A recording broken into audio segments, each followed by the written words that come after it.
दरम्यान हर्षवर्धन सपकाळ यांनी भाजपच्या आंदोलनाला जोरदार प्रत्युत्तर दिले। भाजपकडून आम्हाला छत्रपती शिवाजी महाराज शिकवण्याची गरज नाहीये, असा टोला हर्षवर्धन सपकाळ यांनी लगावलेला आहे।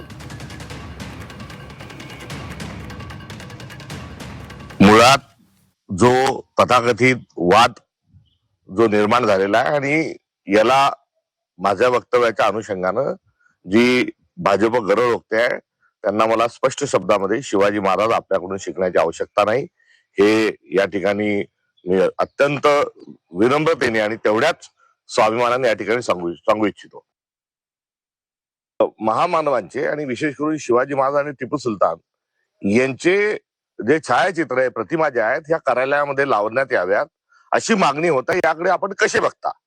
या प्रश्नाच्या उत्तरादाखल माझं जे उत्तर होतं ते हे होतं की शिवाजी महाराजांनी जो स्वराज्याचा विचार दिला त्याचाच आदर्श हा टिपू सुलतानने घेतला आणि टिपू सुलताननी तो आदर्श घेऊन इंग्रजांच्या विरोधात ते लढले आणि त्या अनुषंगाने या प्रतिमा ज्या आहेत ह्या सोबत लागण्याच्या अनुषंगानं समकक्षतेच्या अनुषंगानं माझं हे वक्तव्य केलेलं आहे।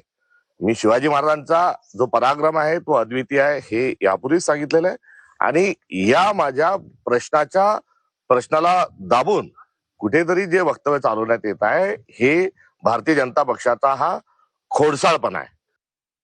माझा पुतळा जाळण्याच्या ऐवजी सावरकरांनी छत्रपती शिवाजी महाराजांनी हिंदवी स्वराज्य स्थापन केलं, ते करत असताना शिवाजी महाराज यायला म्हणजे कावळा बसायला आणि डांग पिटायला असं जे वक्तव्य केलं होतं आणि त्या वक्तव्यासोबत शिवाजी महाराजांच्या संदर्भात अधिकचे जे चुकीचे सावरकरांनी वक्तव्य केले होते त्या अनुषंगाने त्यांचे पुतळे भारतीय जनता पक्ष जाळणार आहे का हाही माझा प्रश्न आहे।